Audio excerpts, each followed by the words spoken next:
All right. Hello, everybody, and welcome to the Shadowcasters Network. I'm Oz, and today we'll be talking Cyberpunk Red, the tabletop RPG by our Talsorian games.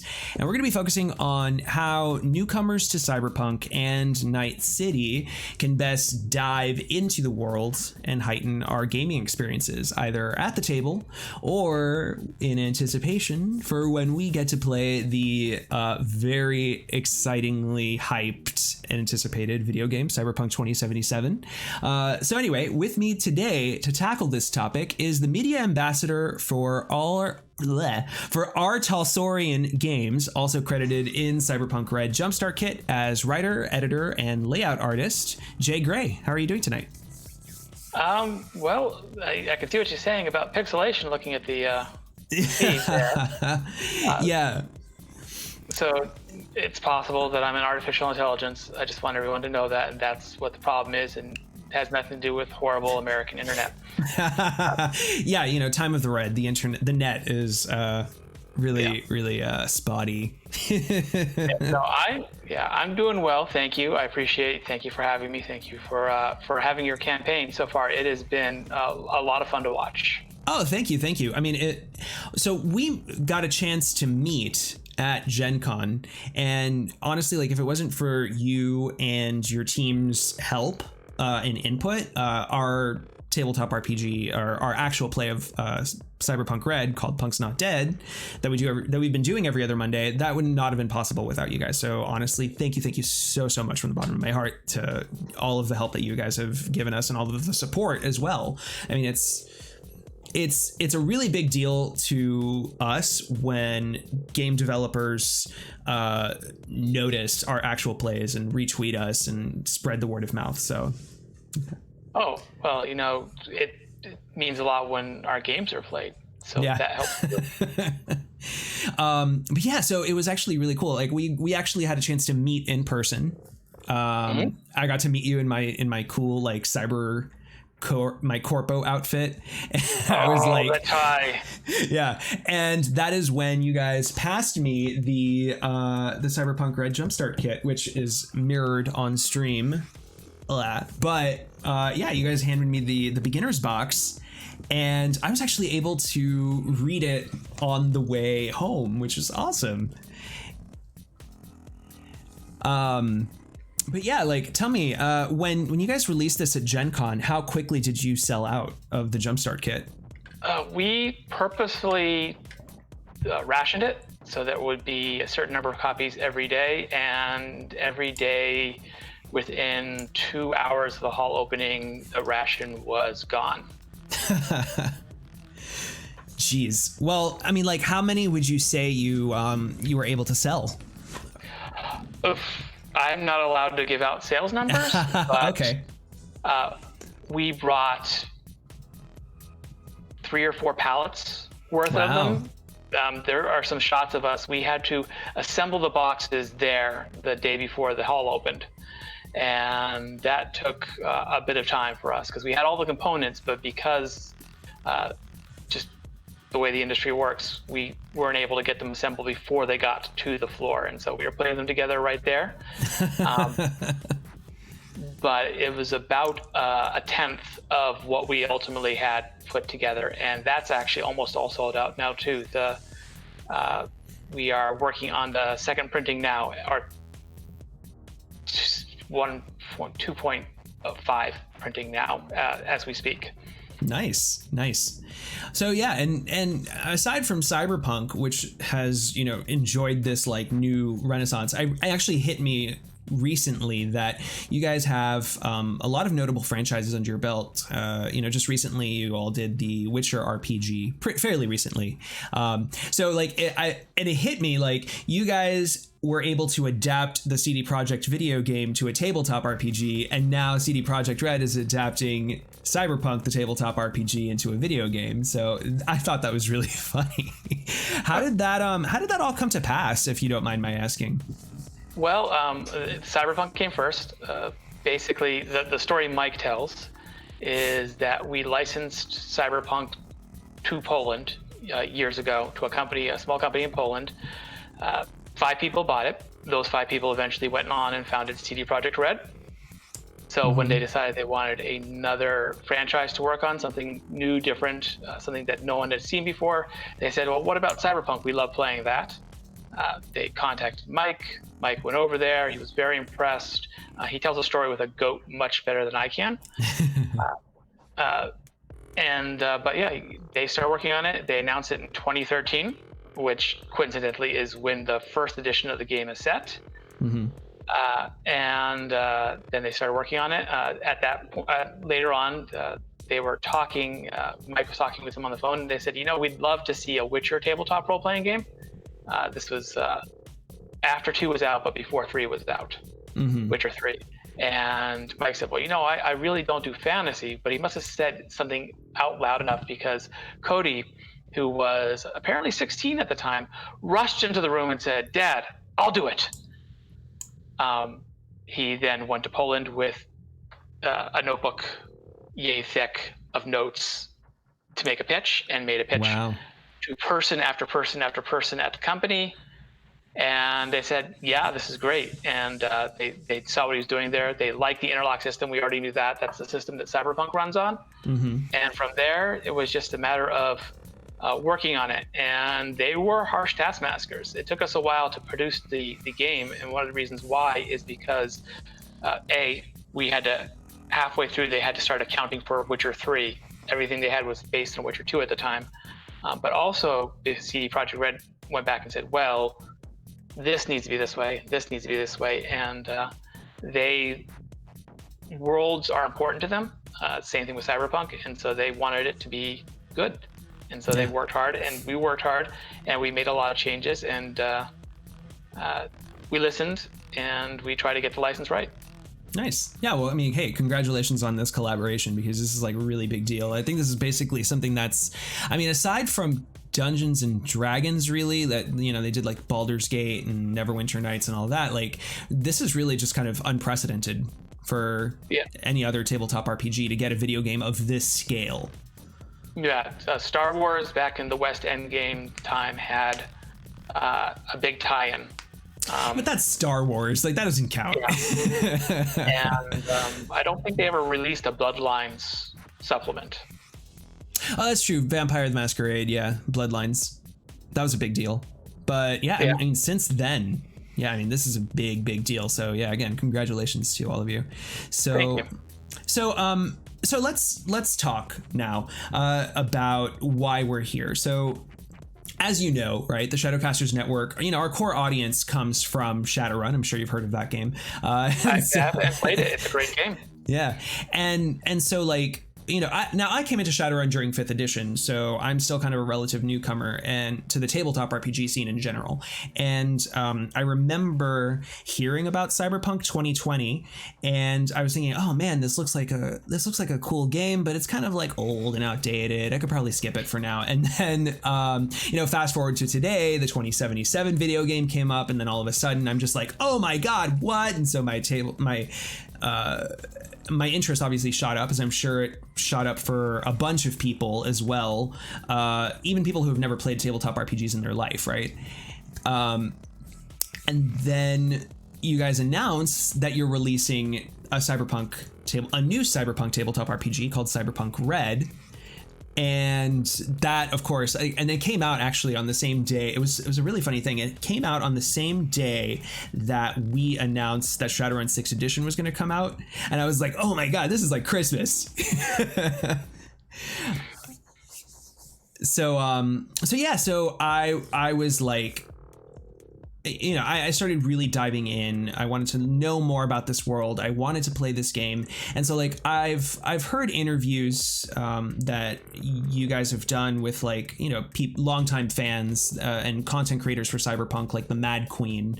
It's kind of like our Mr. Johnson and Opti, but for Cyberpunk. And they're absolutely fantastic, but when I listen to them, I'm like, oh man, they like know all of this insider information that I'm not privy to, and they're asking all these questions. And so I was like, it would be great if I could come to you as a newcomer to the world of Night City. And so what I'm hoping to provide with this interview is to give us all kind of like a fast track to help players like me acclimate to this new world so that we can really have a representative experience of what Night City and Cyberpunk are all about. You think we can do that? Yeah.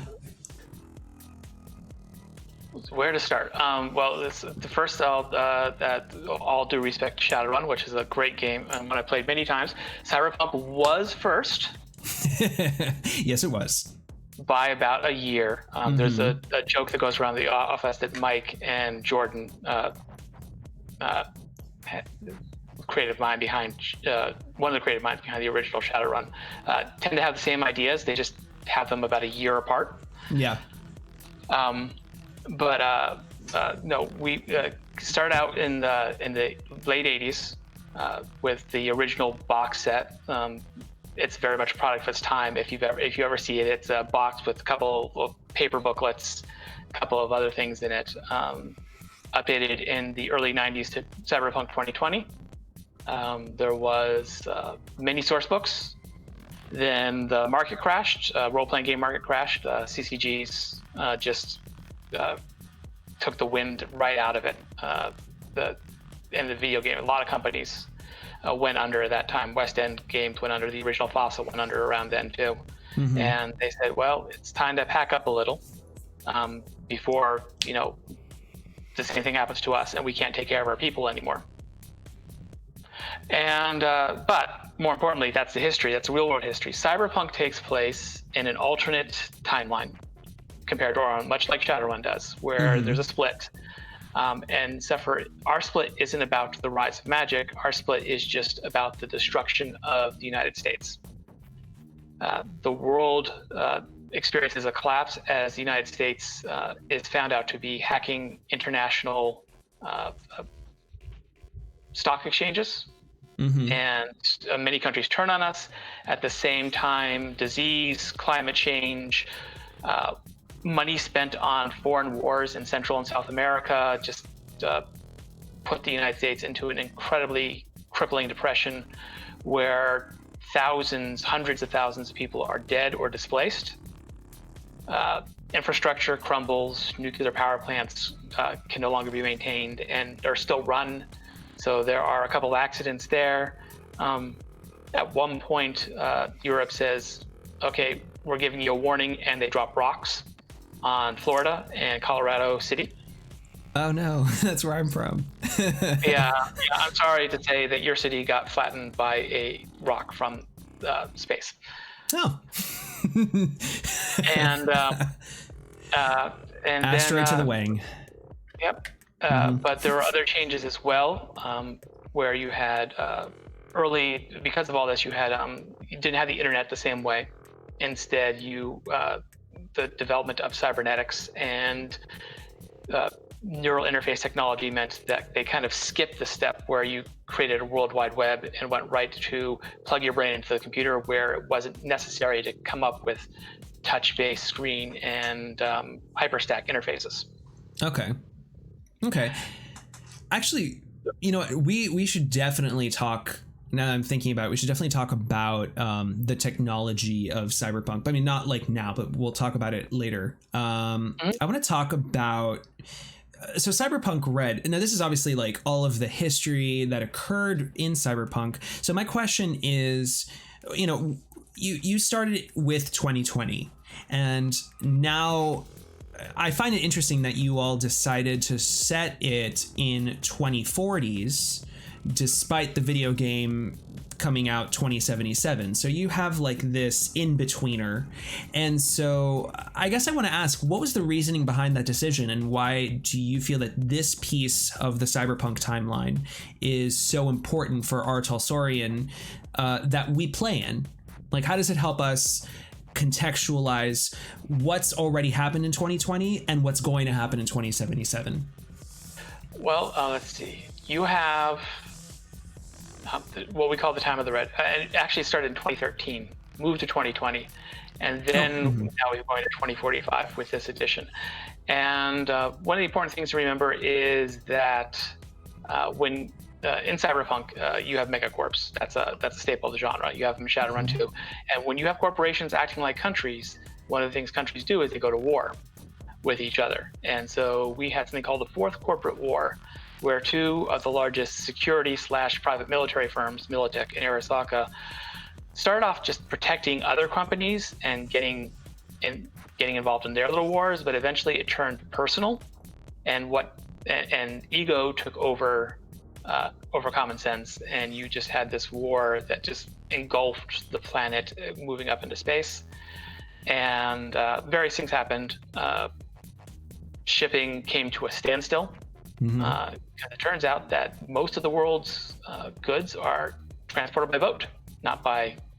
And when your harbors are mined and your ships are destroyed, and that happens, then it's hard to get goods from here to there, and worldwide corporations need that.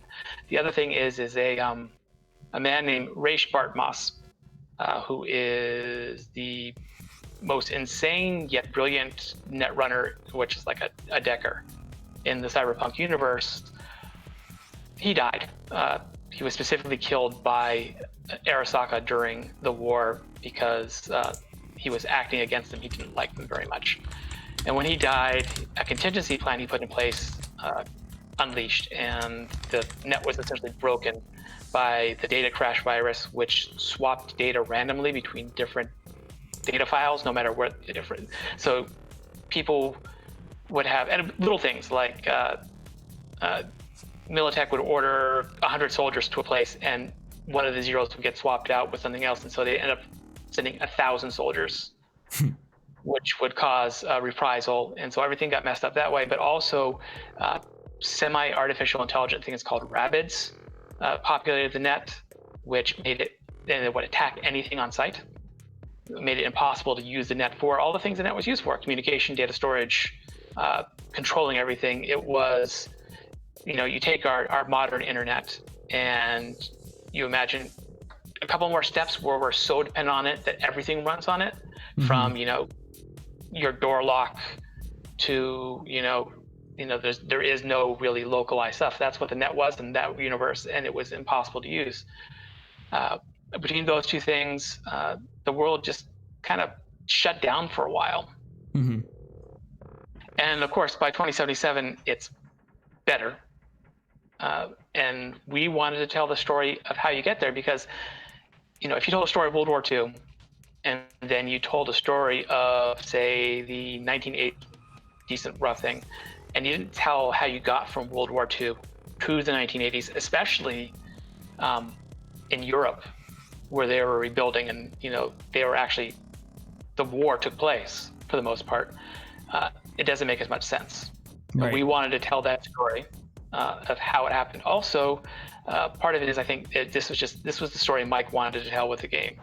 Mike Pondsmith, the man behind Cyberpunk, wanted to tell the story of how the world rebuilt, so that people would play, who were fans of the 2020 game, would look at 2077 and say, "Oh yeah, I can see how it got there." And, right. This is because when 2077 came out, a lot of people thought it was basically just 2020 set in 2077. If you know what I mean, it was rolled forward the same way Marvel Comics roll forward so it's always 5 years in the past is when Spider-Man was bitten by the spider, no matter how long ago the comic was actually published. Right. And so we wanted to explain why the world looked similar to 2020, because it had this period of rebuilding. So it's only now getting to the point where it's rebuilt, so it looks similar to, though there are a lot of differences if you know where to look. So you would say that Cyberpunk Red is just totally different, or is the most different in terms of aesthetic between the three between the well-known 2020 and 2077 aesthetics, right? That we're familiar with. Absolutely, it definitely is. 2020 is, I'm calling it the Roaring 20s now. It was a fairly high time. Most of the population was in poverty, but people had stuff. The rich had stuff. There was global trade. There was media. It was a high time for world order. And 2077 is in a similar place where things are much more rebuilt. But the time of the Red 2045 specifically, it's far enough away from the end of the Fourth Corporate War where there's infrastructure, things are rebuilt, but it's still very much got a scavenger kind of vibe to it. Mm-hmm. People have learned that they can do things for themselves. For example, there are rooftop gardens where there weren't before. People are building their own food. There is something called the data pool, which is a user content-driven local network in many cities where people can do things like do their own reporting, start their own media channels, share information in ways that they weren't able to when the megacorps controlled all broadcasting and all network information. And all of that, from my understanding, like there's no real internet access or like net access to, say, like outside of Night City. Like if you're in Night City and you're sharing media, only Night City can really see it. Am I correct in that? More or less. It's a little more complicated than that. Things may be transported physically. Physical media may be sent. So you may have it like the old-fashioned way where tapes were sent from New York, where they're filmed, to be syndicated. Syndicated shows would be sent to Los Angeles literally by mail, or in this case, by nomad mail. There is some communication that takes place. Night City's not totally cut off. It's just the communication is expensive. So you're not live broadcasting what you're doing. Right. It's not the same as like today, or what we would typically envision in a cyberpunk world where we have global communication of just anything that we might want. So yeah, that's really interesting. And I think that's very important to know, right? Because when we're talking about how cities deal with the global world and economy, right? Like the people of Night City probably are not really as aware of what's happening on the outside. They're insular. There's going to be a lot of that. There will be news coming in. That news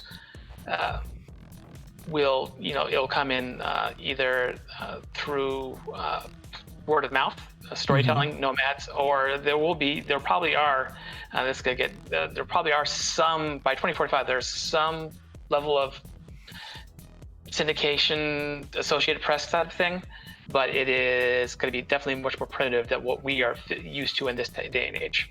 Right. So yeah, chat's talking about like USB sticks. What's the analogous thing in Cyberpunk? Is it USB sticks, or is it something sort of like CDs or floppies?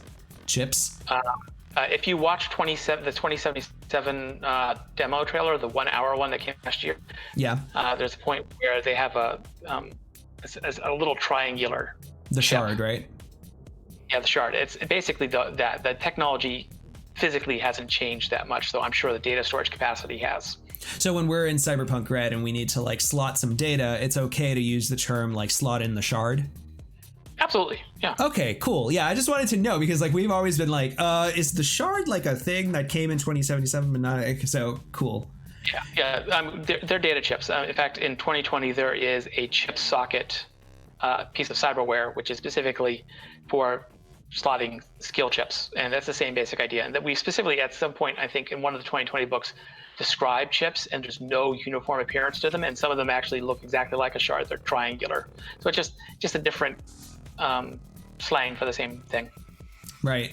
So I mean, let's talk about technology, because I know that's one of the things that we talked about prior to the interview was I guess like the technology might be difficult for newcomers to grasp because we might be expecting certain things that we have in real life, such as global connectivity and the internet, basically, that we don't find here. So what's technology like for the average player character in Cyberpunk Red? What are the common sites? How do we interact with technology? Well, most people have an agent, which is essentially a hyped up smartphone with some AI capabilities. It's like if you took Siri and expanded on it in your iPhone, that's more or less what an agent is, and that connects locally. So you can make, you can call someone within the city. You probably aren't going to be able to afford to call someone outside the city because the few microwave transmission towers or the like that. In fact, I think that's spoilers. That's a plot point in one of the adventures in the Jumpstart Kit is them starting to put up microwave towers, but the renting time on those is expensive. So once upon a time you had to pay your long distance. You didn't get unlimited long distance, and so you're back to that time, and it's expensive, and really only the wealthy can afford communicating outside of a city. So you'll have those. You'll have cyberware. Mike describes it best, I think, when he says people have technology, they have guns, they have cyberware, they have agents, but they don't have the point where I can go down to the local store. I can go down the Verizon store, brand name there, and pick up one of 20 different phones. What I can do is go down to my local night market that the fixer in the neighborhood is set up, and because someone found a old shipping container full of agents, all the same brand, everyone's going to have that. So there's going to be this strange mixture of technologies from different years that you'll see. You'll see a lot of homemade technology. You'll see a lot of kit bashing, a lot of local stuff. By 2045, you'll start seeing people repurposing the factories that were left behind when the megacorps started to collapse. And sometimes it'll even be the megacorps themselves, or at least local branches of them. When communication went down, all the people who worked for Biotechnica or Raven Cybernetics, they didn't suddenly not have a job, or the infrastructure was still there, so people can go and they can rebuild those factories and keep pumping that out. It just may be that now it's a local branch of that, in the same way that you had in the 1950s. If there was a branch of IBM here and in Europe, communication there would have been very slow, and they would have operated much more independently of each other. Yeah, and because of that, we don't get in Cyberpunk like the online orders kind of thing like we would in like for Amazon or something like that. We would actually have to go physically to like a pop-up night market and shop around for whatever we can get our hands on. Exactly, and it kind of depends on what's available at the time. There might be, depending on where you are, a little more economy, because things depend on what you can get hold of. You can't just build a cyberarm. You need the equipment, the parts, and those parts may not be available. The raw materials may not be available exactly where you are. You may only get a shipment of the rare earth metals you need, for example, to do chips, or the silicon you need once or twice a year. So you would say like scrounging and intercepting packages and stuff like that. Like that seems to be that would be a very common theme or goal for characters in Cyberpunk Red. Yes, absolutely. That you could do a whole campaign of that. People willing to risk going into places that are destroyed, like the corporate city center, find stuff, bring it out. People looking for all those lost container ships that were stuck in port, or trains out into things. And the thing is this is not the first time. When the collapse happened in the 1990s, when America just went, there were entire cities that were more or less abandoned because a nuclear plant melted down nearby, or there was a plague and most people had to leave because the place was under quarantine. For Shadowrun, imagine if the Chicago bug infestation had been a plague instead of insect spirits. Right. And then no one had moved back in, So there's a number of cities that were abandoned, and all that technology is still out there. For a long time, people ignored it because they didn't need to go get it. Now they do. Right. And so one of the, if my character wanted to say Google something, or if they wanted to post something on Instagram, what would I be saying instead? Like, what's the analogous part? If you wanted to Google something, you'd do a library search on the data pool. And then it would go, you would either do it through your agent or on a data term. So it'd just be like a web search, but not necessarily, or a net search rather, but not like, it doesn't have a name or a term or a brand associated to it at all. Not at this time. We haven't really touched on social media. Social media will be much more localized. This is the great place for GMs to come in and put in their own brands, or maybe player characters to start developing their own little enterprises. Okay, cool. Yeah, because I remember reading something about pop media.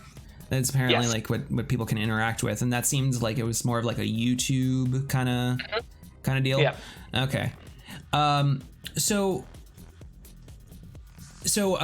one thing I wanted, now that I'm thinking about it, you mentioned 1990s. There was people saw the collapse of things. So I'm kind of putting myself in the place of different age groups, right, and different generations within Cyberpunk Red. Like, for example, people in their teens.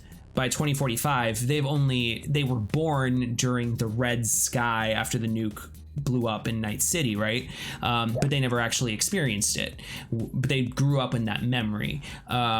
People in their like 20s and 30s probably remember the nuke going off and all of that fallout. And then now that you mentioned the 1990s, so we're saying like basically people in their 50s and 60s, they saw the collapse of America, and they might even feel sort of like, nope, this again. Yeah. Yeah. I mean, just like someone who went through the Great Depression, there are people who went through that who probably went through a few of them probably went through the recent recession, but it went through the 1970s. There was an oil fuel shortage, and I can imagine that there was a feeling of, oh God, yep, this happened, and so, what happened was you have people who went through the collapse in the 90s, who were very self-reliant and got through the time of the Red just fine comparatively, whereas people who were, they came up in the 2020, the teens to the 20s, they had no idea what to do because they had a life where, sure, it sucked in a lot of ways, but at least you can go down to the store and buy kibble. Right. And actually, do we want to talk about what food is like for the average PC? Because, for example, we're all familiar with the trope of soy foods for in Cyberpunk, right? Because that's like easy to grow, quick to do. But in Cyberpunk, it sounds like people are gardening on rooftops, right? And those become like hot item commodities. But because that's so closely guarded and almost a luxury, really, what would you say is the common food groups and common foods that we would see? The most common food is still kibble. Once upon a time, Mike, before this was inspired, Mike was talking to a guy from Purina, and they were talking about dog food, and he said, God, what would happen if you made this for people? And I guess the Purina rep kind of looked around and said, we don't call it dog food for people, but they actually do make it. So you have kibble, and kibble is more or less high nutrient dog food with some flavors to it in much the same way that somehow you can make a potato chip taste vaguely like barbecue chicken. Yum. So it's easy to make. You'll have local factories in a lot of places having basically someone took it over, got whatever supplies they could, and started making it. So that's a common staple. There's something called scope, single something organism protein. Basically, it's like soy, but it's grown from single cell organisms. Okay. So it's like an algae or plankton.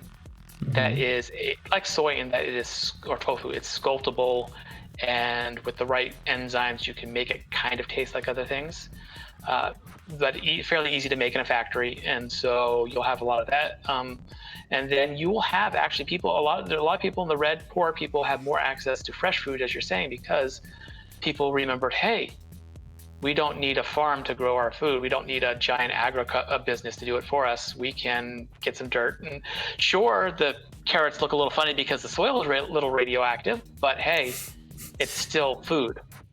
It'll probably grow 3 times larger, so why not? Yeah. So what about like, well, okay, so chat wants to know what's the deal with coffee? What's the deal with coffee? They are probably drinking something akin to soy calf, and Soy not calf? actual coffee. Something that's got caffeine injected into a liquid base that it has some consistency and flavor vaguely like coffee.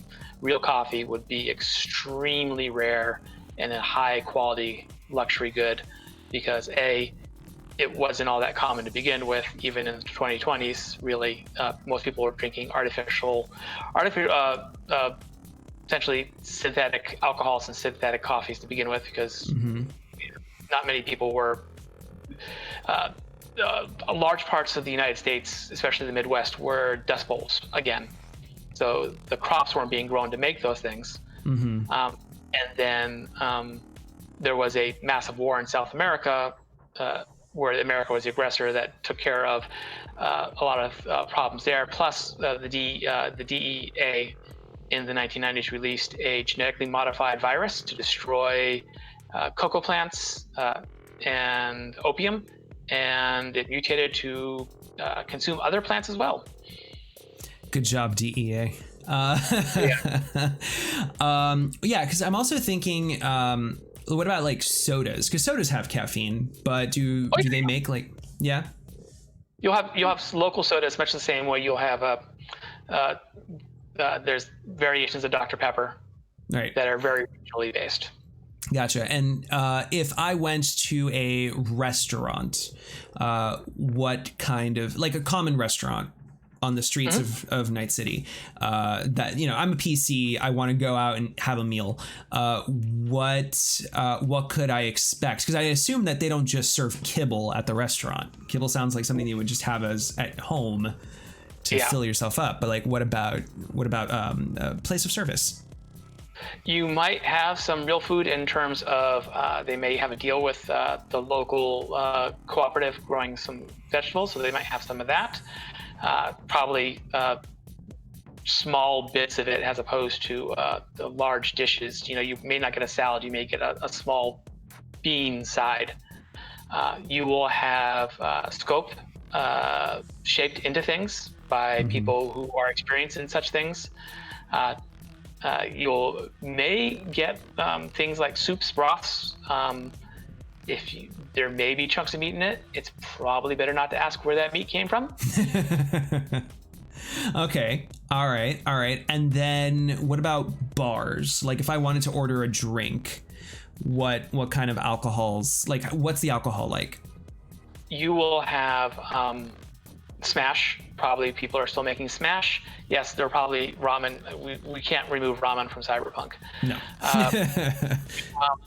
You'll probably have Smash, which is, imagine if beer was an energy drink. Oh God. Okay. So there's some of that. You're going to have synthetic alcohols, which are essentially vat-grown alcoholic beverages, basically where the proteins used to make for the fermentation are grown from probably a similar process to the scoop, where you have or from soy, as opposed to from your wheats and your potatoes. But there probably is a good market for homemade moonshine once people figure out how to make potatoes or grow other things, because you can ferment anything. You heard it here first, folks. Grow potatoes, get rich. Yeah, you know, I would not be surprised. Real alcohol would be rare. You would have people hoarding wine in cellars. The wealthy, of course, generally tend to stay wealthy and find ways to keep their goods. You may have the occasional mansion broken into, you know, that was destroyed. People find, you know, crates of beer or whiskey or whatever in someone's basement or storage basement that had been long since abandoned. But that would be rarer and more expensive. Right. So let's like, I know we were just like talking about like the micro thing, like the everyday interactions of food and technology and stuff, but like let's zoom out a lot more. It is super important because those are like the details that help really enrich the world. Actually, before I zoom out, I want to ask, like, what are some of the well-known cyberpunk brands? Kind of like how, Shadowrun has Stuffer Shack. It's not the same to just go like, oh yeah, we're going to the convenience store or the 7-Eleven. When you're playing Shadowrun, you just want to say like, we're going to the Stuffer Shack, and that feels, that's, you're in the world. So what's something about, like, what are, like, I noticed in the 2077 video game there was Buck a Slice, like all over the place for pizza. Yeah, that's not like that's not a new brand that came in 2077. That's been around. Actually, it is. One of the things I hope to do with Red is explain how Buck a Slice was founded, because there are pizza joints in Night City in 2020, but they are not. And excuse me, I'm looking off the screen because I am looking at my Night City source book right now to remember what they are. Guys, I just touched on some spoiler territory. Yeah, just a little bit. But there are you see brands in 2077 that you won't see in 2020. And some of that will be explained. Some of these business go in and out. When's the last time most people went to a Roy Rogers? That kind of thing. Right. And 20 years ago, they wouldn't have gone to an In-N-Out. So, but you'll have things like, I'm going to try to pronounce this so you understand it. So, sushimi. Sushimi. Okay. So sushimi. So sushimi. Okay. A sushi place founded by lawyers. So sue me, but so sushimi. Yes. Okay.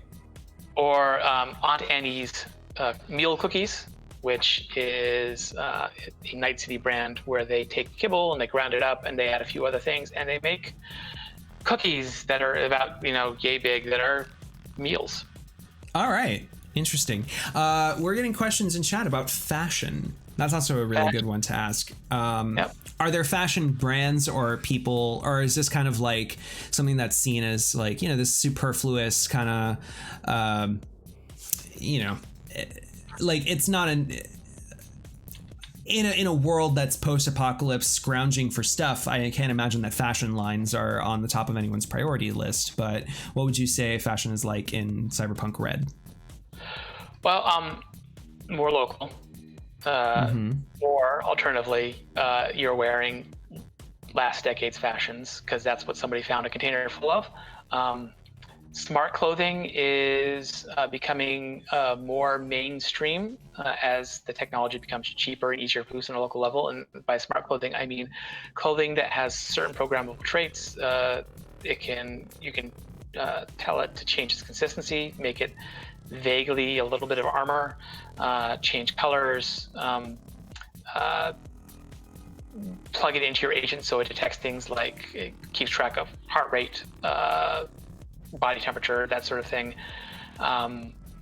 Reports as to when it's torn or needs replacing or needs washing, that sort of thing. That's common. Right.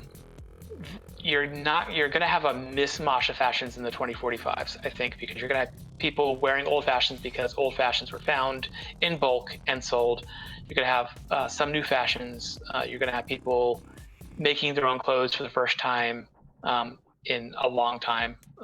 So you're going to have a very interesting and strange cultural mix. And I assume also a lot of practicality over style. I know that one of the main mantras of Cyberpunk is style over substance, but it seems to me like, especially looking at the character art for Cyberpunk Red, these characters are more utilitarian in their fashion, it seems, and they also seem kind of like, somebody in chat mentioned Mad Max Etsy, like where they kind of have like this road warrior type of look at most. Would you say that that's sort of accurate? Like that's the look of Cyberpunk Red? Or I'd say that there's a lot more utilitarianism in the time of the Red than you'll see in the 2020 era, for just that reason. You need clothes that are durable, you need clothes that are rugged, but that doesn't mean that it's abandoned entirely, the concept of style over substance, because it's still a world where reputation matters. and a lot of times people judge you based on what you're wearing. It's true. Yeah, and I'm sure there's all kinds of ways to use cheap things for fashion. Like you can, use soot to like do some cool makeup or like spray paint your hair or whatever. So yeah, so that's good to know. And a lot of repurposing, leather or pleather, as the case may be, was on a lot of things, and that could be ripped off those old things and made into clothes. True. Yeah, and like caution tape or duct tape. I'm sure plenty of stuff made out of that. Yeah. So now let's go back and let's start zooming out, right? So if I was to describe the aesthetic visuals and the atmosphere, like say, I'm a game master, I'm going into this world and this is my first time introducing players to it. What should be in my mind's eye? What do I want to communicate about the look of this world and the feel of this world as they're like walking around Night City? Well, I mean, I think visually, you may want to go and look at some contrasting videos of places like Dubai or Rio, places where you have an immense concentrated wealth right next to intense poverty. And the dichotomy that creates where you have these beautiful gleaming buildings, which you're starting to see in 2045, where corporations are rebuilding, people are the wealthy are able to afford their food again, and their houses again. But at the same time, you still have people living in cities made out of containers, shipping containers. So take a look at that and that dichotomy, that disconnect between poor and rich. And even then, look at when you go to Brazil, for example, you'll be looking at these poor neighborhoods with their ramshackle houses, and you'll see that the people still have smartphones and satellite dishes on their houses, and their huts and their homes. And the technology is there because one of the core parts of cyberpunk as a genre is the street finds a use. So they will find things, they will scavenge things, and your local tech becomes even more important than they ever were, because you're no longer in an age of rampant consumerism where your TV no longer works. You throw out your TV, you get a new TV. No, you take it over to your tech. Your tech repairs it, and you keep repairing it for as long as you possibly can. And when you can't, you break it down for parts and you use it for something else. Right. Yeah. So now, what about the sky? Because this was kind of a point of contention for us when we started Punk's Not Dead, because the way that it's described, after the nuke went off in 2023 and it took out the city, the corporate center, and it just like bathed Night City in like this glow of red in the sky, made it look like Mars basically. Then it's said that really hung around for a few years until it finally dissipated. So I'm curious, if we call it the time of the red, but the sky isn't red, is it really the time of the red? Is there red still in the sky? Like we play it as there's still like a little lingering red tinge, but it's not red. But I think the way to describe it is you see it at sunset and sunrise. You see it is a much more vivid red sunrise and sunset than it would normally be. Beyond that, I think the name sticks just because that's what's in the memory of people who are writing the history. Yeah. And it's in the same way that not all of the 20s were roaring, but we think of the 20s as that period of time. Or Reagan wasn't president during the entire 80s, but we still call it, think of it as the time when Reagan was president, the 80s. It's basically it becomes this name for the time period, even past the point where everything is red, as if the sky were on fire. Right. So, but I definitely go with, you can do those vivid sunsets and such, and you can probably get away with, saying there are days when that red tinge returns, because there's still there's crap in the atmosphere still. All right. And so now let's talk about say that I wanted, I mean, this is obviously lots of really great information, but now let's say I wanted to really deep dive and I wanted to look at, say, the Cyberpunk 2020 books. If I wanted to use the 2020 books, what would you say is fundamentally different? Like, what are the world elements, like as I'm reading a 2020 book, what are the world elements that I need to start immediately just recontextualizing in my head? Like, this is clearly pre-nuke, and then I have to think about what would this look like post-nuke. Okay, well, do you want to, the world's a big place, do you want to start at Night City? Let's just focus on Night City, because I think that's where a lot of the interest is. Okay, so there was a nuke in Night City. It went off pretty high up in Arasaka Towers, which was the tallest structure in Night City. The towers did not collapse neatly. They fell down upon and it was a fairly compact place. If you look at the map of Night City, the central Night City in the Night City source book, it's a relatively small area with a lot of buildings, a lot of big buildings. Those big buildings had generators, transformers, power plants of their own, all kinds of experimental whatevers. And so that whole area was turned into a radioactive rubble zone, which is being cleaned out by 2045, but still not to the point where scavengers can't still go in there and go through the rubble and try to find something. I hope they don't catch too much radiation poisoning. Okay. Night City 2, part of the problem is essentially, especially the central Night City area was built on fill, where it has this common in California. A lot of coastal cities are like this. They're built on, essentially the bay is filled in, and then buildings are built on top of the land that's created from that. And that is great right up until you have a nuke go off and the pressure wave goes underground and starts turning that into liquid. So you have a lot of areas of that central area flooded, which is a large part of 2020 took place in that area. That's a lot of what we detail in the Night City source book. So what you imagine, I think, what you need to imagine, and that was a very compact urban area. What happened is people left. They moved south.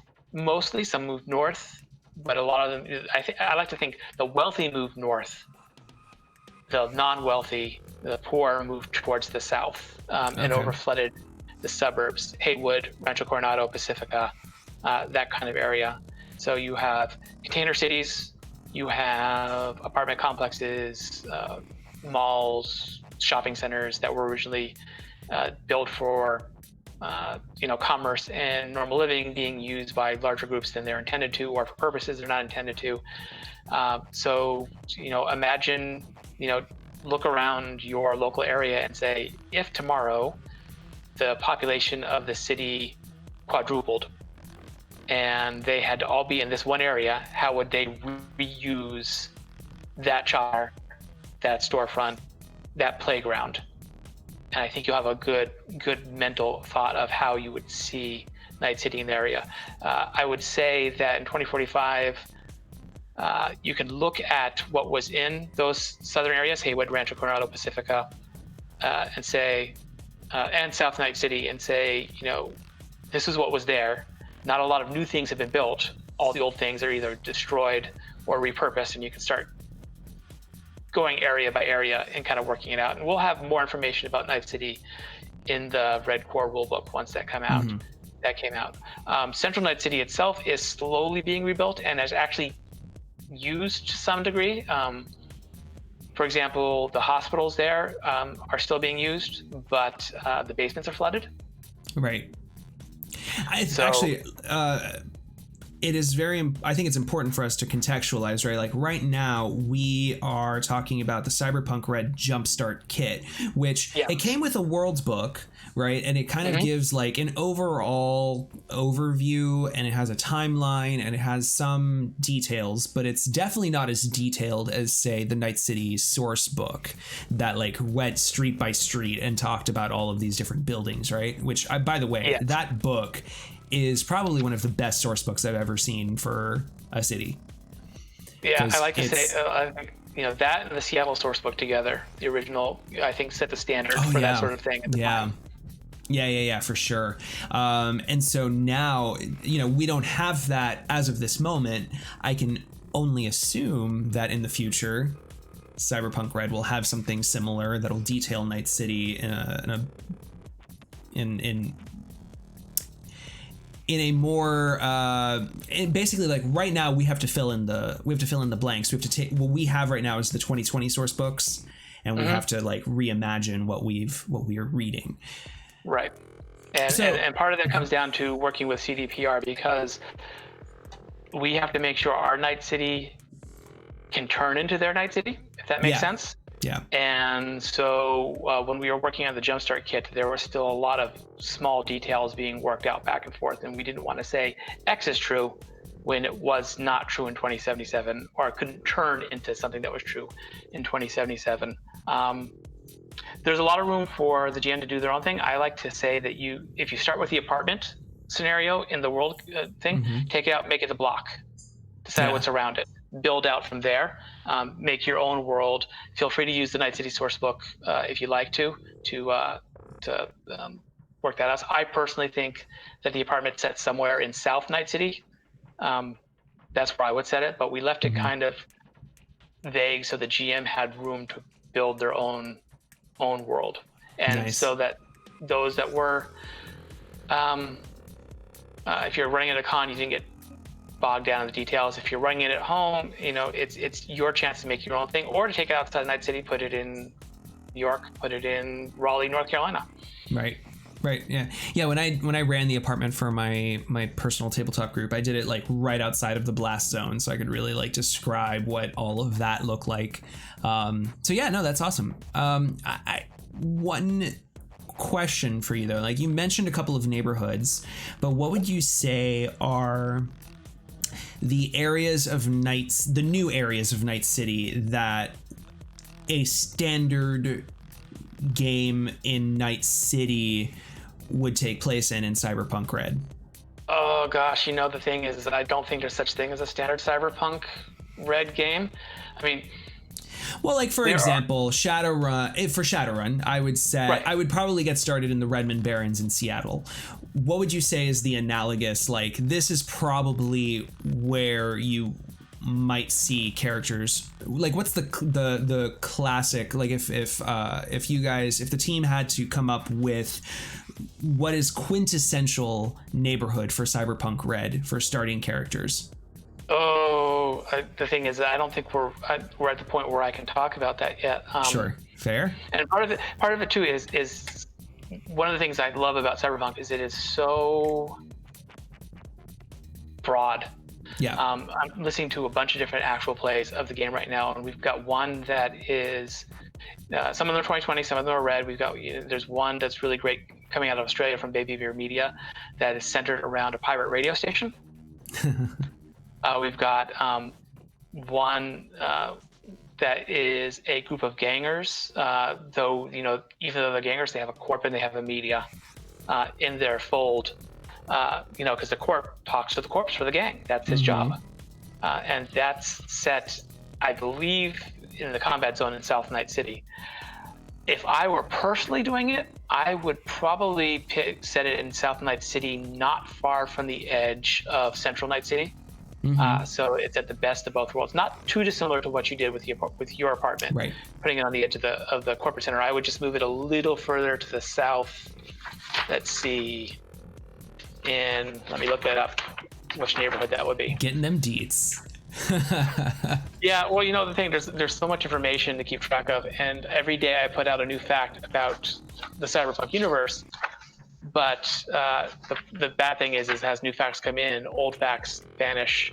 I would put it maybe either in the Night University, the University District near Lake Park, which is on the border between South Night City and the Central area, or maybe over in Studio City and Little China, where the small media movie industry was.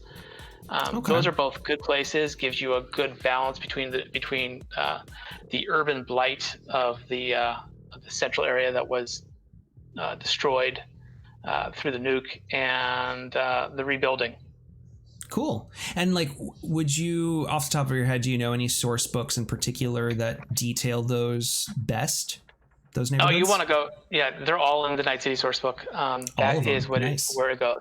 They are all detailed. There's sections for each of those: South Night City, Little Italy, East Park in Japantown, Night University, Little China, Studio City.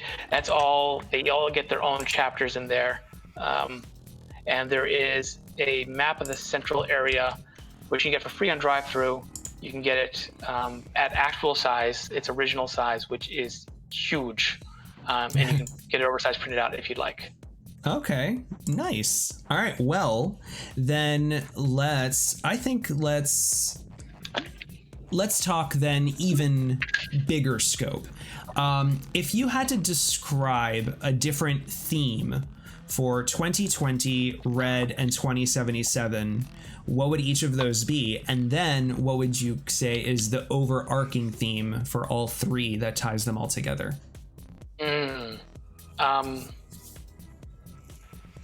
2020's theme, I think it breaks down to those rules we talked about earlier.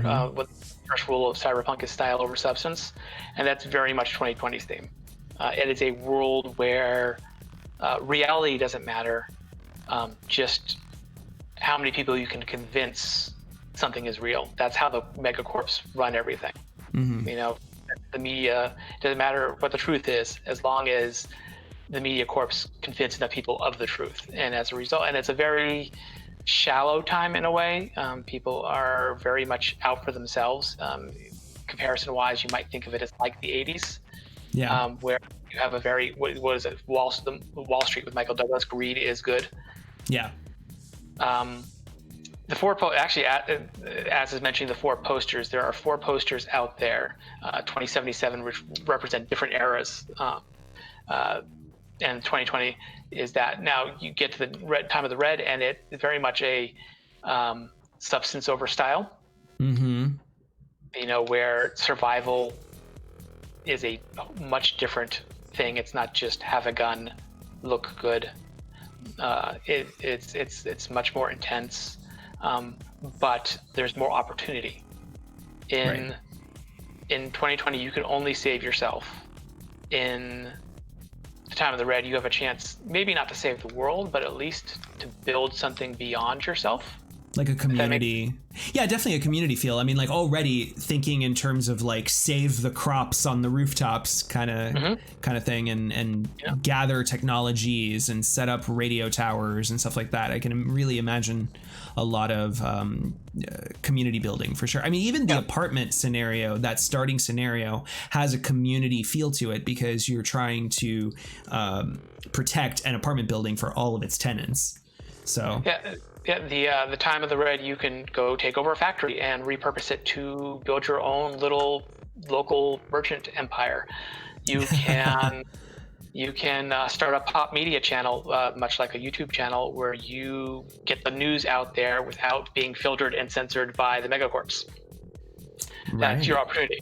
And then 2077, I think you've got style and substance. It gets back to, again, the world has rebuilt. The megacorps have grown to the point where they have much more control again. And it's a question of what you're going to do with it. It's very similar to 2020, and they're kind of bookends on Red. But I think at the same time, you have more intelligence, if that makes sense. For example, the Voodoo Boys in 2077. In 2020, the Voodoo Boys were a bunch of white poser guys who adopted a very shallow understanding of voodoo culture, the voodoo religion as a theme, and push drugs. In 2077, they're Haitian migrants, essentially stuck in Night City because there's not too much of Haiti to go back to. People started calling them the Voodoo Boys. The moniker stuck. I don't think they actually call themselves that, other than when talking to stupid outsiders. But they are not as interested in just making a quick buck or violence for violence' sake. They have a much broader and wider view, and I think you're going to see more of that in 2077. People who learned lessons and are trying to be bigger than just themselves. So it's kind of a mixture of the two. Mm-hmm. And so let's talk about that, because what's the status of pets in Cyberpunk? Because everyone's looking at my cat. They sure are delicious. Yeah, that's what I thought. I'm like, There's a line in one of the source books for 2020 where Raish Bartmoss talks about the fact that sometime after the collapse, pretty much all the dogs and cats went missing. Yeah, I imagine. Yeah. But no, the status of the pets is the wealthy have them and they're bioengineered. Right. So now let's go back to, you were mentioning the megacorps, and this is also something that we touched on pre-interview, was that the main antagonists of Cyberpunk Red are not the megacorps. You said that like 2077 the megacorps come back into power. So after the Fourth Corporate War, tell me, where's the power? Where does the power lie in Red? Well, and this is let me let my cat out. Yeah. He needs to use a litter box. Okay, sorry. Go ahead. No, it's good. So we were talking about the megacorps and the power, rather. Yeah. And the question comes up: if there are no megacorps, is it cyberpunk? And the answer is absolutely, because the truth is just because they're not global domination,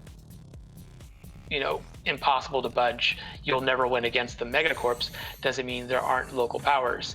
For example, I think I mentioned this earlier, just because the Night City branch of a megacorp can't communicate with the home base in Italy, doesn't mean that Night City branch of that megacorp isn't going to say, okay, well, you know what? The local executive says, we're going to take that name and we're going to do what we can to put out that product, and we're going to, keep hold of that power because we still have more resources, more money, more people, more things available to us than, the mooks on the street. Okay. You'll have that. So you'll have local powers. Those local powers won't be worldwide, but you know what? If you go back to New York, early New York, Tammany Hall, if you're familiar with the lore of New York City itself, where the local politicians may not have been a nationwide power, but they sure have plenty of power locally. Mm-hmm. And so I think that's a major. That's the struggle. The struggle is still against the local power, just because they're a little smaller, they're not worldwide, they're a struggle you can actually make headway in. And so you would say typical antagonists in Cyberpunk Red would be gangs and maybe factions, and then the occasional megacorp, local branch of a megacorp. Yeah, you'll have something like you might have a local branch of WorldSat trying to put up microwave towers in order to get the global communication networks going again. And they're 500-600 people as opposed to thousands and thousands of people because they're all local. But does it matter if they've got 500 people with guns or 20 people with guns? They probably still have more people with better guns than you have. But I would say local factions, local fixers, crime groups, gangs, basically on a local level. And once you start getting more power, more ability, you work your way up to the local corps, whether they be strictly local or a local branch of a megacorp. Okay. Yeah, so it sounds like local reputation is incredibly important, and you're not necessarily, especially because of the community building themes that I'm seeing in Cyberpunk Red, there's a bigger chance to be a local celebrity. I hesitate to use the word good guy, but definitely not the same way that Cyberpunk 2020 is. You're a local celebrity because you're a badass, and wreaking havoc, whereas Cyberpunk Red, you're maybe wreaking havoc for a cause. Does that sound appropriate? You could certainly do that. And I mean, you saw that in 2020. But yeah, if you're a rocker boy, for example, there's a very good chance you are more akin to a really popular college band, if that makes sense, where everyone in the city knows you, but they may, people may not have heard of you outside of the city. You're small potatoes compared to Johnny Silverhand, but you don't need to. You're not leaving the city, so what does it matter? So I want to go back to one of those questions that you asked, which was, how is this still cyberpunk? So like, typically when we think of anything in the cyberpunk genre, we're raging against the corporate machine. What is the cyberpunk story in this paradigm shift here with Red?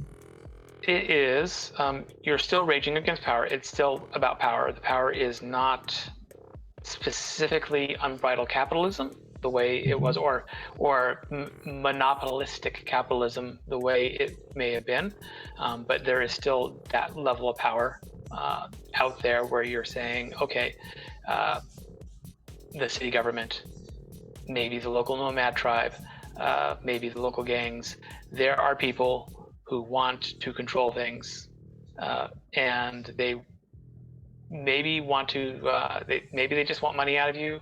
Maybe they want labor out of you. Maybe they're cultish and they want to control how you think and what you say. But the point is they are keeping you and everyone else from just living your life the way you want to. They are oftentimes, people aren't generally generous, unfortunately, and people who take things want more things, and they want all the things, and that's what you're fighting against. You're fighting against the people that want all the things, and they just happen to be a smaller group of people now. And I'm making it very simple, but it comes down to that. It's power that has the cards.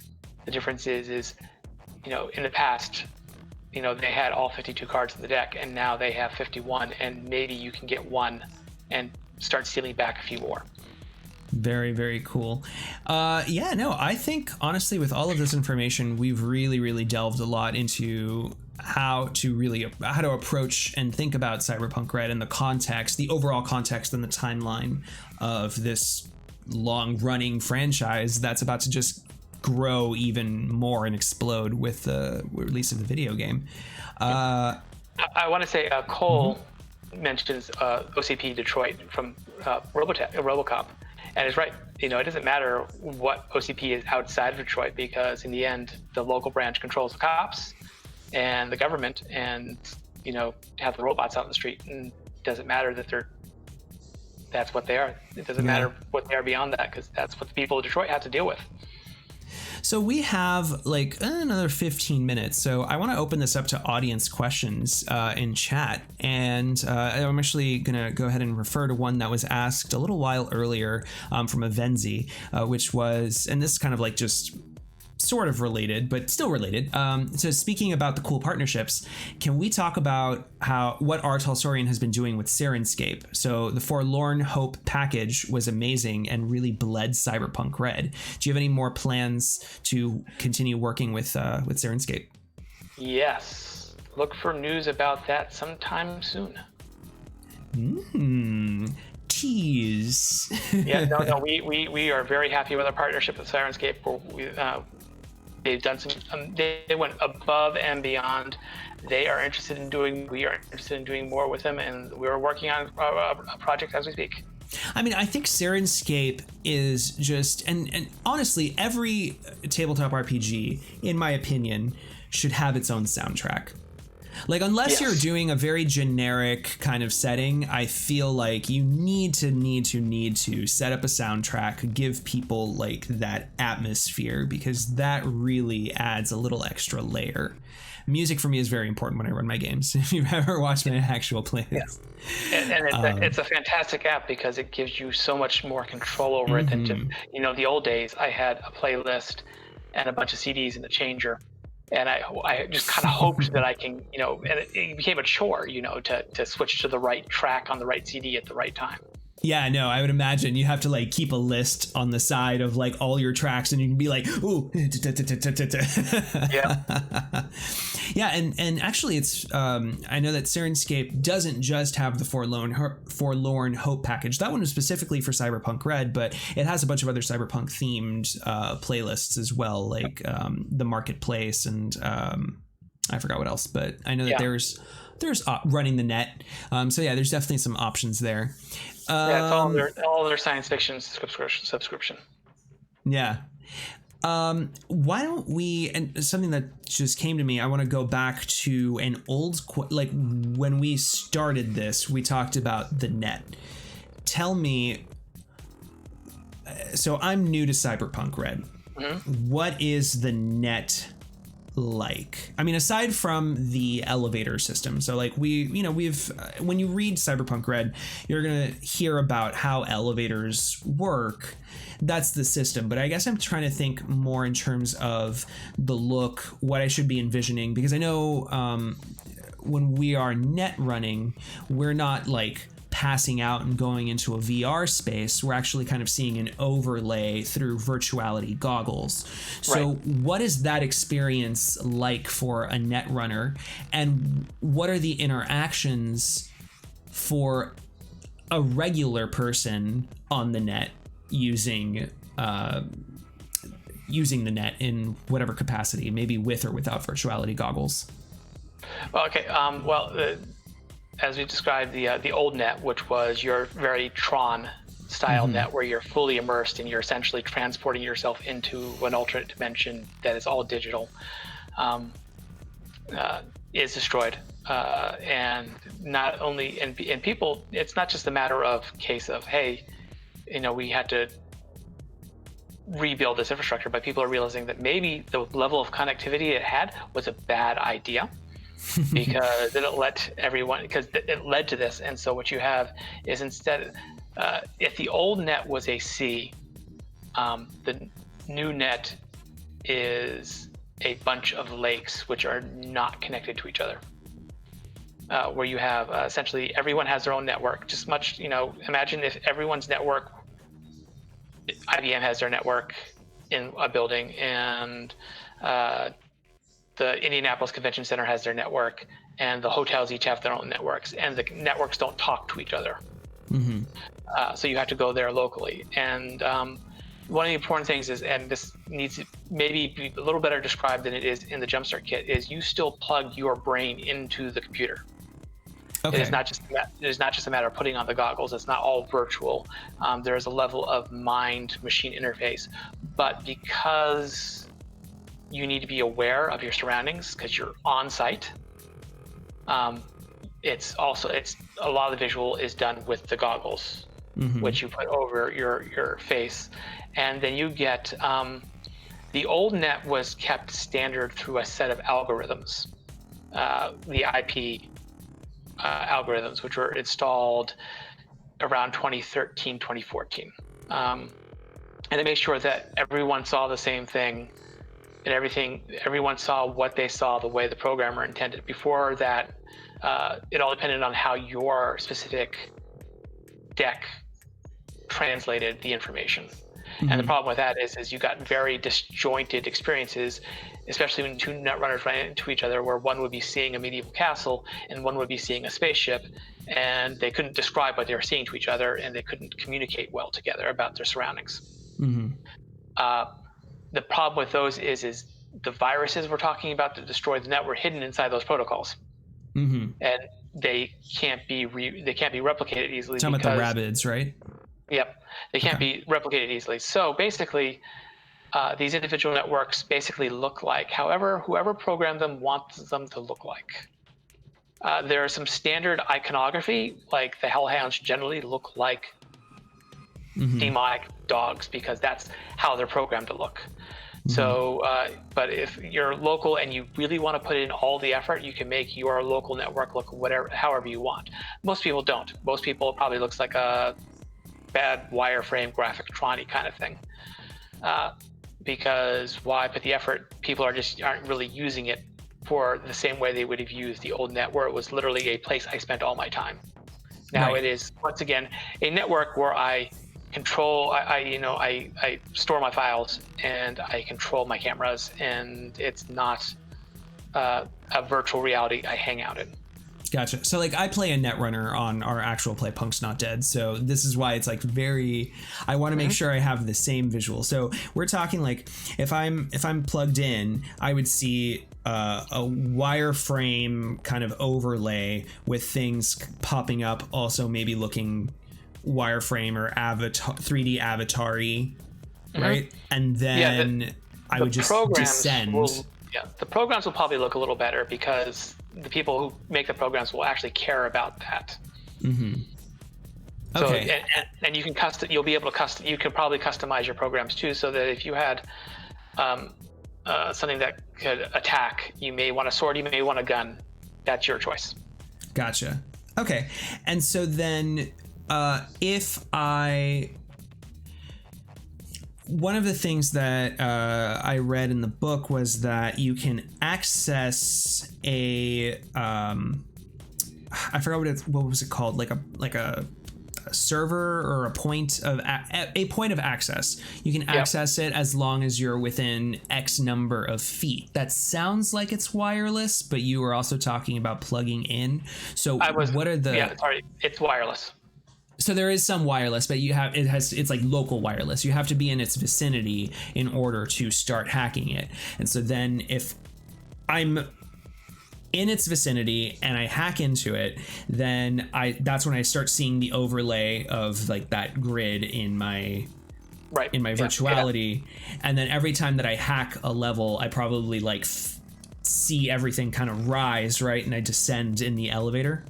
Yeah. I mean, then again, it's GM prerogative, but it could be literally there's a door. I walk through the door. I'm in the room. I go back into the door, and then I walk out the door again, and there's a new room. Or it could be you sink through the floor to the next level. That's all in how it could be how the GM wants to describe it. It may be that you've programmed your deck to show you the virtual world in a very specific way because like to be cool and people like to fiddle with things. Back in the day, people would spend hours and hours and hours putting together like 10 by 10 icons to go on their Windows desktop when it didn't really matter what the icon was. When you get down to it, everyone's a frustrated artist, even netrunners.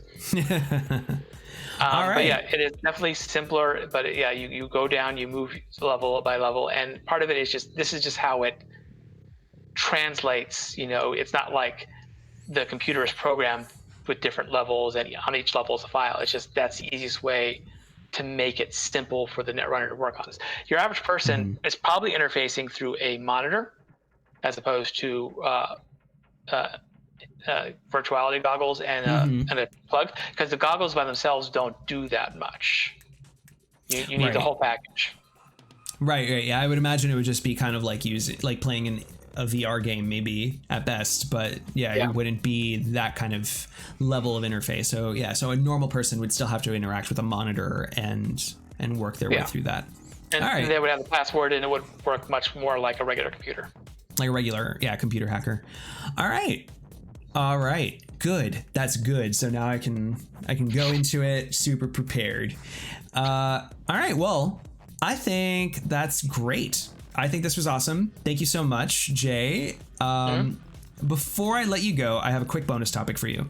So I read on the our Talsorian website that you're working on reviving the 1994 tabletop RPG Castle Falkenstein. Is there anything you want to say about that?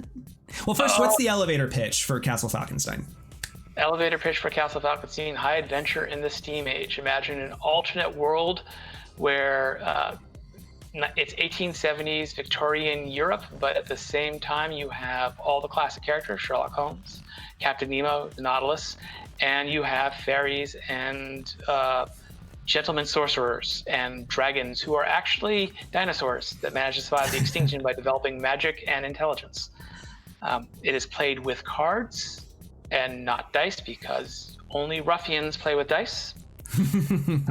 And The entire source book, the core rule book, is in character from the first page to the last page because it is written by someone from our world who went to that world, and because he was a geek, wrote a role-playing game based on his experiences and sent it back here through the Fairy Veil. It is, without a doubt, my single favorite game of all time.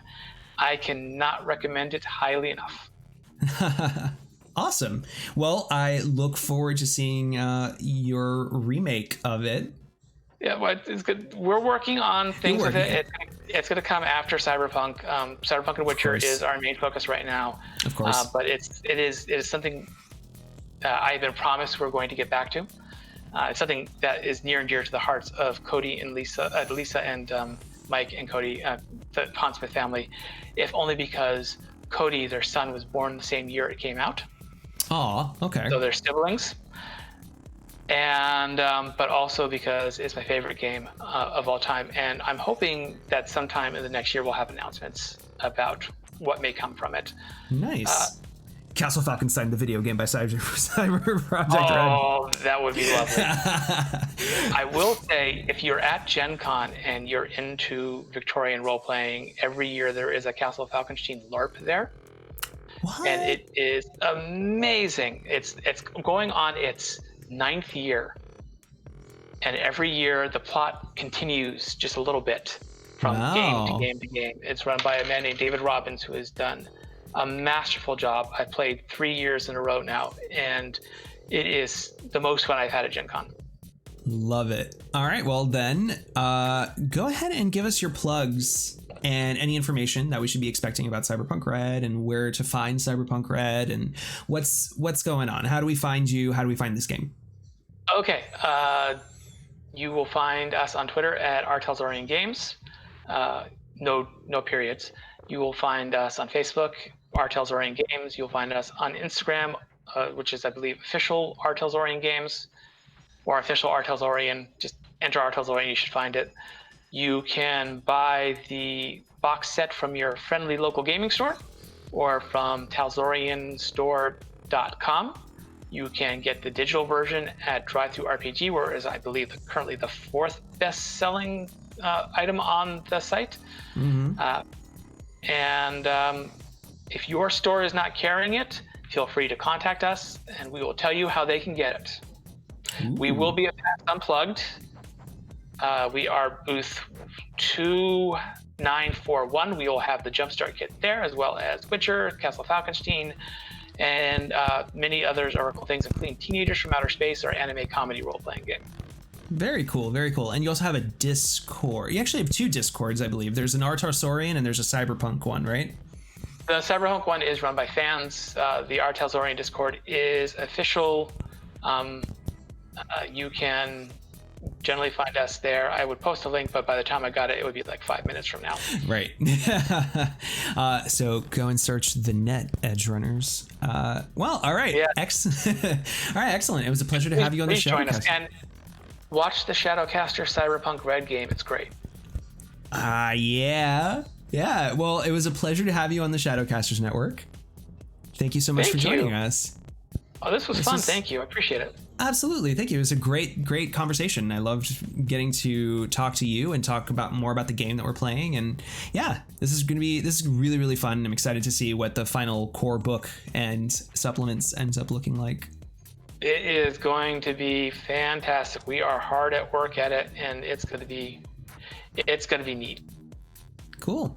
All right. Well, I'm Oz. You can follow me at Ozcore on Twitter, or you can chat with me over on our SCN Twitch Discord over at shadowcasters.network/Discord, which Jay has gracefully joined as well. So the questions don't need to be over. You can. I volunteered you. Sorry. You can also just make sure to at me while you're there, so I make sure I see it. Yeah. And and you can also catch us live streaming our own game of Cyberpunk Red here on the Shadowcasters Network Twitch every other Monday here at 9 p.m. Eastern, or you can check out the recorded session VODs over on YouTube. Our channel is Shadowcasters Network. Our latest episode just went up, so you have time to catch up before our next game this upcoming Monday, November 25th. Again, that's at 9 p.m. Eastern. And so on behalf of the Shadowcasters Network, this has been Oz and Jay Gray, and we hope to see you punks soon. Bye. Also, bye. I'm gonna black out, but there's more.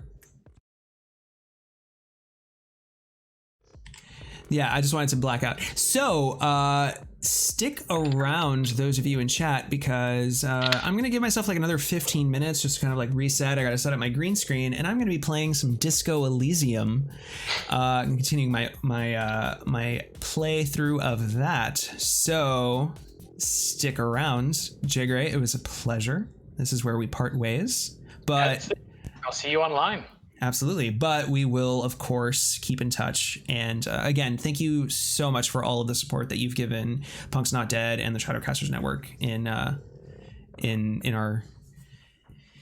growing collaborations. It really was a pleasure, and still is. And will be. Excellent. All right, everybody, stay tuned. We'll be back in 15 minutes. Bye.